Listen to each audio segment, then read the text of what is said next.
So I have a BMW 535D. It's a 230. Well, I say it's registered in 2007. It's actually a 2006 model. I do talk in other episodes quite extensively about it, but I'm just on the commute home and I have an error message, and I think it's quite interesting.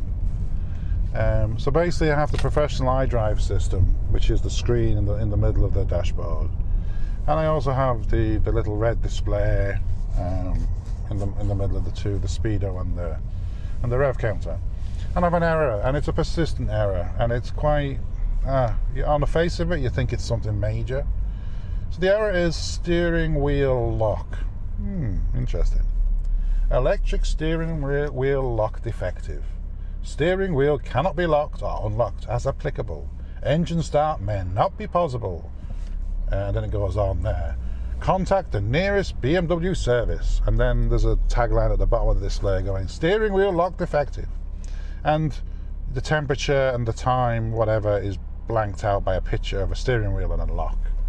So on the face of this, and I've had this before, this error come up, it seems like this is a pretty serious error. You know what can you imagine, eh? Driving along, doing the speed limit on the motorway, 120 kilometers per hour, clear day, sunny day, not many cars around, abiding by the laws of the land.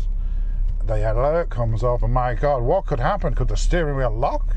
Could I get stuck going straight? Wow, what a disaster that would be. Well, there is some good news. I've had this error before, and I know exactly what's caused it. And it has nothing to do with the steering wheel lock. So, I mean, I'll just explain for a moment. Steering wheel lock, I think most people are familiar with, but in the BMW, how it works is when you turn off the ignition, pull the key out, it locks the steering wheel, so you can't turn the steering wheel without the key. And then when you put the key back in, boom, it unlocks it again. I think it's sort of a security feature. It obviously makes it hard to drive the car because you can't turn the wheel if you could somehow start it without the key. And I think that's why it's there. And it's in a lot of cars, and it's in a lot of cars going many years. I've had, in maybe 20 odd years, it's been a feature of cars. So, what's quite annoying about this error is, if I press the check button, I can clear it. But it obliterates the temperature, which is 22 degrees at the moment, which is fantastic for Ireland, and the time, which is 4:23 p.m. There, it's gone again. So, it's don't put the warning back up. So I press the button again, I can see the time and I can see the temperature. And then in a few seconds, it goes again. So it's a very persistent warning that needs attention, okay? Well, it doesn't need attention, that's the first thing, because this isn't, like I said, this is nothing to do with the steering wheel. And what essentially happens is, there are a couple of counters in one of the computers, and I think it's located in the steering wheel, or there's a connection to the steering wheel. And over time, if you get enough of these errors, these counters exceed a threshold. And when they exceed that threshold, boom, you get this warning. And it's an annoying warning. Now, the first time I got it, and it was sort of my own fault, I'd fitted a new battery to the car after the BMW on, and you're meant to tell the computer that you fitted a new battery. The reason being, the way it treats the battery, the way it charges the battery is different for a new battery versus one you've had a while.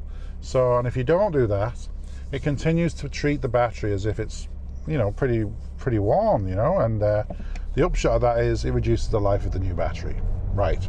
So, during this period of having a new battery that it wasn't properly programmed for, it created warnings and error messages, and these slowly built up until, bang, this warning appeared. There you go.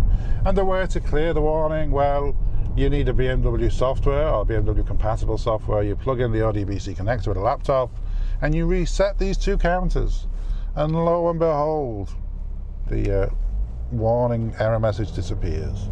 So that's been the last time I got it.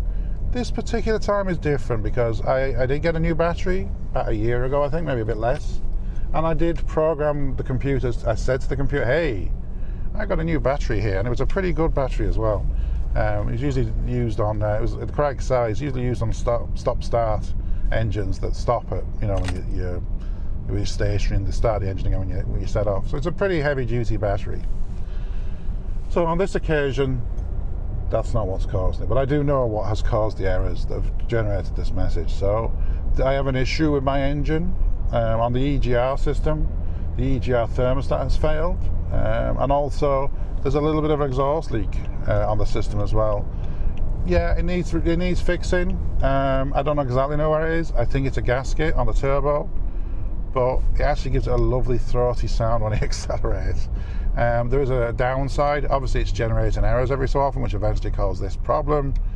And also, excuse me, also the rev counter at idle sometimes, certain temperatures, certain air masses can cause it to oscillate in quite a bizarre fashion. It's not as bad recently for some reason, and I think what's happening is in the EGR system there's quite a lot of soot from the exhaust gases, and I think it actually starts to seal up. It's starting to seal up this over the gasket. It could be, I hope it's not a crack, because if it's a crack I could lose a little piece of manifold and that could end up in the turbo, which is not any good for anybody. But anyway, so far so good. Performance wise is perfect, and it's this lovely throaty raspy sound, and for a diesel it just actually sounds magnificent. So I've been hesitant to get it fixed, but anyhow it's been producing these errors because of this, and they built up, and here I can see it again, this warning about the steering wheel lock. So now the situation is I have to get it reset. I ain't going to BMW for that, not a car that's 12 years old. And it's something I'm going to fix myself, and I'm going to hook up a laptop because I've got the USB cable for the ODVC. But essentially, when is a steering lock error message not a steering lock error message when it's on a BMW?